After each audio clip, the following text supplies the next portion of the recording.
This week the House of Commons will be asked to determine the type of Brexit our country seeks. Will MPs back a sensible Lords amendment to the EU withdrawal bill that instructs Theresa May to negotiate a deal keeping Britain inside the European Economic Area, or will we risk a bad deal such as a Canada-style free trade agreement which would do nothing for our services industries and lead inevitably to a hard border in Ireland? Or, worse still, will we allow the government's profound incompetence to take us over the cliff edge into a no-deal scenario, where tariffs and non-tariff barriers destroy the jobs and livelihoods of the very people we were elected to represent? The choice seems straightforward enough. But for reasons that many are still struggling to comprehend, our front bench has instead tabled its own amendment which asks for the removal of any specific reference to the EEA as a negotiating objective and instead calls for maximum access to the single market, shared institutions, common standards and no new impediments to trade. Gordon Brown: Theresa May could be forced out if she loses key Brexit votes. There is no issue in principle with these aims, but the problem is not the message, it's the messenger.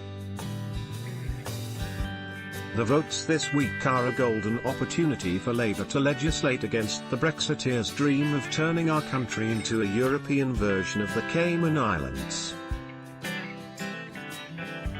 But we can only achieve that aim if we're able to secure the backing of a cross-party bloc comprised of the vast majority of Labour MPs, the SNP, Plaid Cymru and the Lib Dems plus, crucially, 15 to 25 Conservative MPs.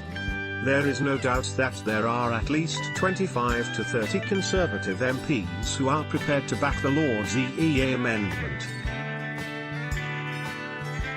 Indeed, at the time of writing, 15 Conservative MPs have signed a pro-EEA amendment to the Customs and Trade Bill, an indication that they would also be willing to join us in the division lobby on Wednesday to vote for the Lords EEA amendment to the EU withdrawal bill. However, there is a fundamental difference between asking pro-EEA Conservative MPs to back an amendment tabled by our front bench and asking them to support an amendment tabled by our back benches. Defying the whip is a challenging thing to do for most MPs at the best of times, but it is impossible for any Conservative MP to contemplate voting for an amendment that has been tabled in the name of Jeremy Corbyn. Our leadership knows that, our front bench knows that, and our whips know that. So, in tabling their amendment, and in whipping us to abstain on the Lords' amendment, they knew that they would effectively be wrecking our prospects of commanding a cross-party parliamentary majority in favour of the EEA. Tory Minister Philip Leave resigns over Brexit. So, why are they doing this? Our leadership and front bench's reluctance to advocate an EEA-based Brexit appears to be based on their view that EEA membership would relegate the UK from rule-maker to rule-taker. This argument is patently wrong. EEA countries are not subject to the supremacy of EU law, and neither do they fall under the direct jurisdiction of the European Court of Justice, ECJ. The EEA is overseen by the EFTA Court, and disputes are managed by the EFTA Surveillance Authority. The EFTA Court routinely makes judgments that diverge from the ECJ, and Britain would have at least one British judge at the EFTA Court, quite possibly two. EEA members are also the only non-EU countries to have influence over single market rules. Britain would help shape legislation through consultation with the EU Commission on the same basis as experts from EU states. The EEA countries also have the power to block new single market rules that affect the EEA, firstly in the EEA Joint Committee and then, if a consensus cannot be met, within that country's own parliament. in terms of responding to the concerns around free movement of labour that drove millions to vote Leave. Articles 112 and 113 of the EEA agreement provide a solid basis for the suspension and reform of any one of the four freedoms that underpin the single market, including the free movement of labour. Liechtenstein triggered Article 112 when it joined the EEA in 1993, and now imposes industry-by-industry quotas on residents. Clearly it would be absurd to compare Liechtenstein with the UK in substantive terms, but the key point here is the legal precedent. And it is also worth noting that the EU confirmed that Switzerland would have been permitted to invoke Articles 112 and 113, if the Swiss had also voted to join the EEA in '93.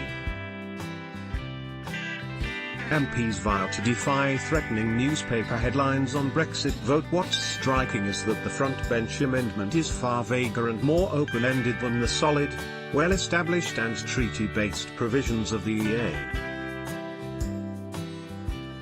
The front-bench amendment actually commits us to no new impediments to trade, which effectively kills off the possibility of suspending or reforming any one of the four freedoms.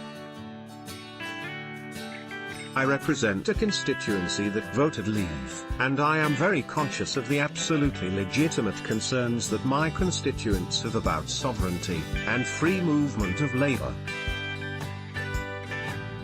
And this is precisely why Labour MPs in Leave voting seats should be backing the Lords Amendment. By committing to the EEA, we would be giving ourselves the levers that we need to suspend and reform free movement of labour. We would also be joining a set of institutions that, for 25 years, have helped deliver frictionless trade between the EU and the EEA/EFTA countries whilst also protecting their interests and defending them against the risk of the EU institutions encroaching unfairly on their laws, borders and practices. The government's approach to Brexit has been characterised by confusion, recklessness, incompetence and chaos. But you cannot cut through butter with a knife that's made of butter. The Lords EEA amendment could be our last chance to strike a blow for sharpened realism, pragmatism and mainstream Labour values, and that is why I and many of my colleagues will be voting for it tomorrow. Stephen Kinnock is the Labour MP for Abu Dhabi.